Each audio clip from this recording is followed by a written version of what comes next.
For anyone who wants a fun, quick car but also wants some all-wheel drive on the side for snowy winter days, there are great options out there. Be very careful who you mention this to though, in case you want something American, because otherwise, they will never stop coming after you. It feels like somebody wants to sell me something! I told you he was on to us! So for anyone who doesn't want a WRX, here are 10 of the quickest all-wheel drive American cars out there for less than $50K. Let's get into it.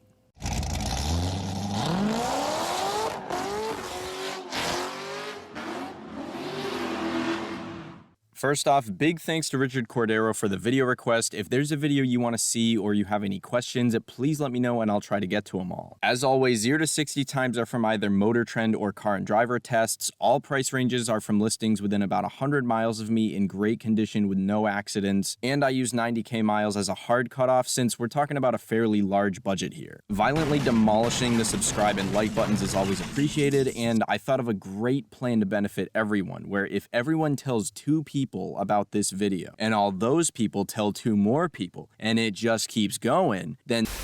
Alright, well anyway, the first and slowest on the list is the 18 to 20 Buick Regal GS, which came standard with all-wheel drive and has a 0 to 60 time of 5.4 seconds. Honestly, I was kinda rooting for these, cause they're just interesting and cool to me for some reason. They have NA V6s making 310 horsepower and seem to cost between 23 and 32 grand, and that's all great for a car as newish as these. But they are a lot harder to find than I remember them being. For this price though, you could always just pay to get one shipped to you if you wanted one bad enough. The Cadillac ATS 2-liter turbo tied with this with a 5.4 time, but you'll probably see why I added the Buick here over the Caddy. Next up is another interesting one, and it's the Lincoln Navigators made from 2018 on, which weigh around 5,700 pounds and somehow hit 60 in just 5.3 seconds. Well, I say somehow, but really it's because they share the same twin-turbo 3.5-liter V6 as the F-150 Raptors, which makes 450 horsepower and 510 pound-feet of torque, and that's the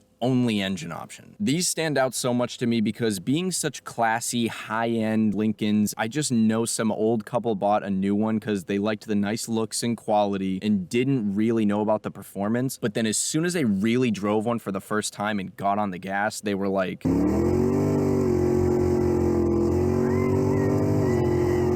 Third for today could also be a speedy Eldermobile, and it's the 13 to 19 Cadillac XTS V-Sport. These reach 60 in 5.2 seconds as tested by Car and Driver, and also have a twin-turbo V6, but these ones make 410 horsepower. I actually quite like these for the lower end of the prices I was seeing for them. I'll admit though, I have read that they don't have the best handling feel, but in a straight line weighing 4,500 pounds, they move pretty good with all that weight. Next up is another SUV, but if you don't care as much about the SUVs, don't worry because there are mostly sedans here. This one is the Ford Explorer ST, which also has a time of 5.2 seconds thanks to a twin-turbo V6 engine. I actually really like the look of these, and they're very versatile. With one of these, you could be a classy 30-year-old who has some personality, or you could be the coolest soccer mom on your son's middle school team. Just for soccer moms out there, while racing your neighbor Kim home after practice, do not get distracted by any sudden fast food requests from the back. We can turn this day around with a spicy chicken sandwich from Wendy's!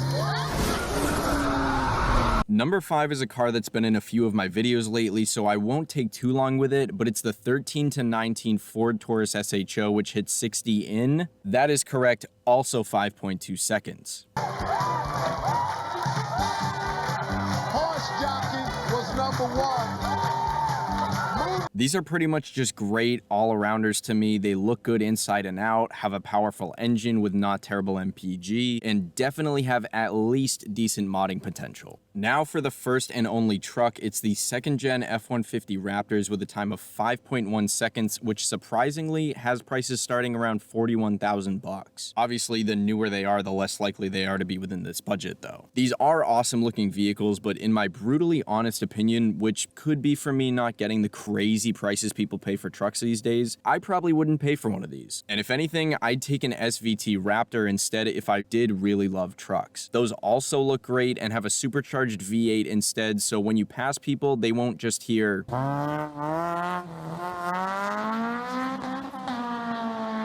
Number 7 is a really awesome one and probably my favorite looking car here, and it's the Cadillac CT4Vs with another 5.1 second time from a car and driver test. These are one of the 2 4-cylinder cars here, but with 2 Snaily Boys on the engine, these make 325 horsepower and 380 pound-feet of torque. The downside is prices range from 40 to 50K, and I've got a little less than that in my pockets at the moment, but they're still fairly new and obviously higher end. For the CT5Vs, I couldn't find an official all-wheel drive 0 to 60 time for those, but the rear-wheel drive ones got a 4.9 second time. And the CT6Vs even had a 3.8 time with a twin-turbo V8, but I couldn't find any for less than like 55 grand, and there were only 5 for sale within 500 miles of me. The third to final car is the 17 to 20 Lincoln MKZ 3-liter turbo with a 4.8 second 0 to 60 time. In my earlier videos, I used to always forget about these and people would comment them a ton, and now I can see why. The twin-turbo V6 versions of these make 400 horsepower and seem to only cost between $16,000 and $25,000, which is really not bad for the newness, power, daily drivability, and quality. The engines in these are also very similar with the twin-turbo 2.7-liter V6s in Ford Fusion Sports, but they are very clear that both the MKZ and Navigator do not have an engine called an EcoBoost.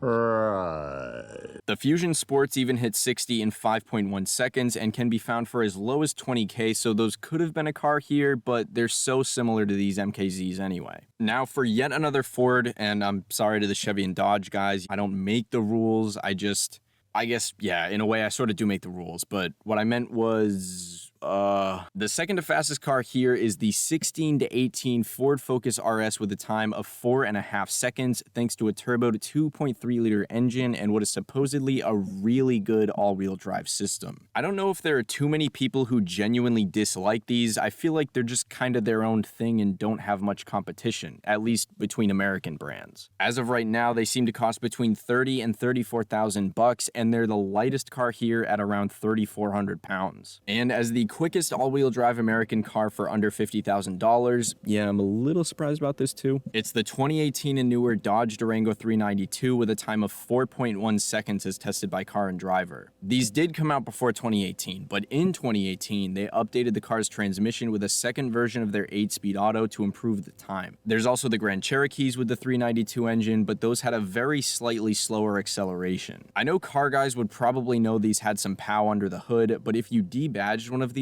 or really if you left it as is, you could absolutely shock some Mustang, Challenger, Camaro, or other sporty car drivers at a light. Expose him! Expose him!